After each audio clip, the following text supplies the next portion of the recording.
नमस्कार दोस्तों, I hope आप सभी स्वस्थ होंगे, मस्त होंगे, सेल्फ लव करके अपनी सेल्फ ग्रोथ पर ध्यान दे रहे होंगे क्योंकि आप हैं इस दुनिया के सबसे खूबसूरत इंसान और सबसे प्रीशियस इंसान।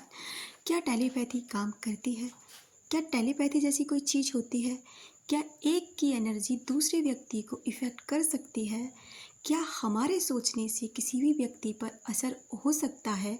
क्या कोई व्यक्ति के दिमाग में अगर हम लगातार घूमते हैं तो क्या हमें ये पता चलता है? इन सारे सवालों के जवाब सिर्फ एक वीडियो के अंदर। अगर आप ऐसी चीज़ों पर भरोसा करते हैं जो अध्यात्म से जुड़ी होती है, साइकोलॉजी से जुड़ी होती है, या फिर आपको एक स्पिरिचुअलिटी की जर्नी में लेकर जाती है, तो आप इस वीडियो को ना पूरा सुनें।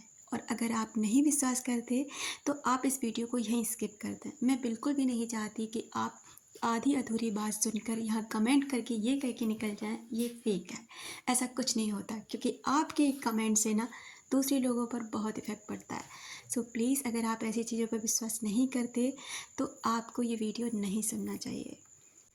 टेलीपैथी एक ऐसी चीज़ है जो सदियों से चली आ रही है। पहले हमारे ऋषि मुनि हुआ करते थे, वो एक दूसरे से ना अपने मन से ही बातें कर लिया करते थे क्योंकि आप जानते हैं कि पहले ऐसी सुविधाएं नहीं थी जो आज है, कि आज इस दुनिया में किसी भी कोने में बैठकर आप किसी भी कोने में किसी भी व्यक्ति से कभी भी बात कर सकते हैं। बस आपको उसको नंबर पता होना चाहिए।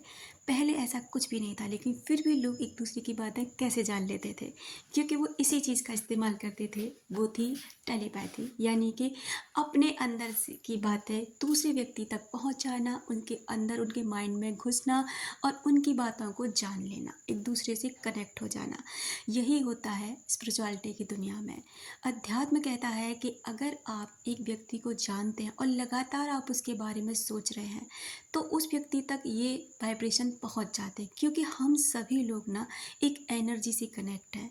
यूनिवर्स में एक एनर्जी है। यूनिवर्स क्या है? एक एनर्जी ही तो है, एक ऊर्जा ही तो है, और हमारे अंदर हम आत्मा के रूप में एक ऊर्जा ही तो है।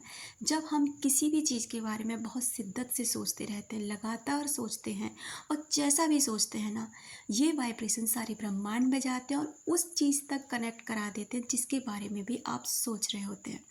ऐसा कैसे होता है? एक उदाहरण के तौर पे सुनते हैं, समझते हैं। एक डिवाइस है, मान लीजिए फ़ोन है हमारा। क्या ये चल सकता है, बोल सकता है, कुछ भी अपने आप कर सकता है?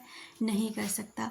अगर हम इसे भौतिक रूप में देखें, नॉर्मली देखें, तो क्या है? एक डब्बा है, एक नॉर्मल सा गैजेट है जो अपने आप कुछ भी नहीं कर सकता। लेकिन इसके काम कितने बड़े हैं? क्या आपको ये दिखाई देता है कि जो हम बातें करते हैं एक दूसरे से, वो कैसे वहाँ तक पहुँचती हैं? क्या चीज़ होती है ऐसी जो हमारी यहाँ बैठकर बातें हम किसी भी कोने में किसी भी व्यक्ति से कर सकते हैं? कैसे पॉसिबल है? क्या होता है ऐसा? कोई एनर्जी है ना, कोई ऊर्जा है ना जो ऐसा करा रही है। सैटेलाइट के थ्रू करा रहे हैं या कोई भी ऐसी कनेक्टिविटी हो रही है।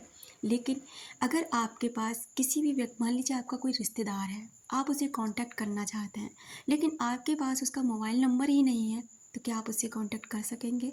ये फ़ोन आपके लिए उस समय कोई काम नहीं करेगा। क्यों? आप चाहे भले ही कितने भी नंबर डायल करिए, डायल करते रहिए, लेकिन उस व्यक्ति का अगर नंबर जब तक नहीं लगेगा, आप उस व्यक्ति से कनेक्ट नहीं हो सकते। ठीक ऐसे ही होता है कि बहुत से लोग होते हैं, हम उसके बारे में सोचेंगे तो क्या उसे पता चलेगा? देखिए, सबसे पहले आपका उस व्यक्ति के साथ कोई संबंध होना बहुत ज़रूरी होता है, जैसे कि मोबाइल नंबर का होना ज़रूरी होता है कांटेक्ट करने के लिए। उसके साथ आपने कोई समय बिताया है, वो आपको जानता है, आप उसे जानते हैं, पहली बात। दूसरी बात, आप उस व्यक्ति से भावनात्मक रूप से काफ़ी जुड़े हुए हैं, यानी आपने कुछ अच्छा क्वालिटी टाइम उस व्यक्ति के साथ बिताया है, तो आप उस व्यक्ति के साथ ना कनेक्टिविटी कर सकते हैं। और अगर आप उस व्यक्ति को लगातार सोचते हैं ना, तो उस व्यक्ति तक आपकी ऊर्जा पहुंचती है और वो भी आपको सोचने पर मजबूर हो जाता है। ठीक उसी तरह, जैसे कि मान लीजिए, जैसे अगर आपके पास नंबर आ गया तो आपने एक बार डायल किया और उस व्यक्ति के पास आपका नंबर चला जाएगा और वो व्यक्ति आपसे उसकी बातें हो जाएंगी। अगर वो आपसे नाराज़ है तो वो व्यक्ति का मन है कि वो आपसे बात करना चाहता है या नहीं चाहता, लेकिन आपने एक नंबर के थ्रू उस तक अपना मैसेज ज़रूर पहुंचा दिया। बहुत से लोग तो ये कहते हैं कि आप भगवान को नहीं मानते, बहुत से लोग नास्तिक होते हैं, बहुत आस्तिक होते हैं, बहुत से लोग तो भगवान को समर्पण किए बिना कुछ भी नहीं करते, और बहुत से लोग ऐसे भी हैं जो भगवान को जानते तक नहीं है कि भगवान नाम की कोई चीज़ भी है। तो डियर, ये सारा सिस्टमैटिक चीज़ है ना, वो सिर्फ और सिर्फ आपके बिलीफ सिस्टम पर काम करता है। अगर आपको विश्वास है तो गंगा नदी है, वो पवित्र है, पतित पावनी है। और अगर आपका विश्वास नहीं है तो महज वो एक नदी है, सिर्फ आपकी विश्वास के ऊपर काम करता है। अगर आप किसी व्यक्ति को लगातार सोच रहे होते हैं और अगर आप चाहते हैं कि वो व्यक्ति भी आपके बारे में सोचे, आपको फील करे, तो आप यकीन मानिए 21 दिनों तक किसी भी इंसान को आप टेलीपैथी कनेक्ट करने की कोशिश कीजिए। लेकिन वो टेलीपैथी कनेक्ट करने का एक अपना नियम होता है कि आप किसी को हार्म पहुंचाने के लिए ऐसा ना करें, केवल और केवल उसके लिए ना कुछ अच्छे मैसेज सेंड करें, कनेक्ट होने की कोशिश करें। तो मुस्कराकर और अच्छी मेमोरी के साथ विदिन 21 डेज वो व्यक्ति कहीं ना कहीं आपको ज़रूर मिलेगा। और अगर उसके अंदर आपके प्रति नफ़रत या जो भी नेगेटिविटी ख़त्म हो जाएगी ना, तो वो आपसे कांटेक्ट भी करेगा, लेकिन उसकी तरफ से कुछ साइन आपको मिलने ज़रूर लग जाएंगे। ये होता है टेलीपैथी का कमाल, ये होता है आपकी वाइब्रेशन और ऊर्जा का कमाल। मैं आपको यही समझाने की और बताने की कोशिश कर रही हूँ बार बार कि डियर, ये ऐसी चीज़ें इफ़ेक्ट करती हैं, ऐसा होता है, यूनिवर्सल में ऐसा होता है। एनर्जी हमारी एक दूसरे को इफ़ेक्ट करती हैं, हमारी ऊर्जा उन तक पहुँचती है।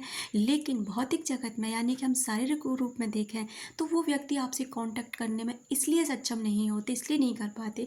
हो सकता है कि वो व्यक्ति अब आपसे संपर्क रखना नहीं चाहते, हो सकता है कि वो व्यक्ति के पास अपनी बहुत सारी मजबूरियाँ हो सकता है उस व्यक्ति को बहुत ज़्यादा ईगो हो जो वो अब अपनी लाइफ में जाना चाहता है। लेकिन इतना तो मैं आपसे बहुत श्योरिटी के साथ कह सकती हूँ कि भले ही वो इंसान कितना भी आगे बढ़ जाए, कितना भी कहीं भी चला जाए, अगर आपने उसे क्वालिटी टाइम दिया, एक ऐसा समय दिया है जो उसे कोई नहीं दे सकता, आपने वो फील कराया है जो दूसरा व्यक्ति शायद फील नहीं करा सकता, तो यकीन मानिए वो इंसान आपको ताउम्र नहीं भूल सकता। समय समय पर हर एक ठोकर लगने के बाद ना वो इंसान आपको याद ज़रूर करेगा।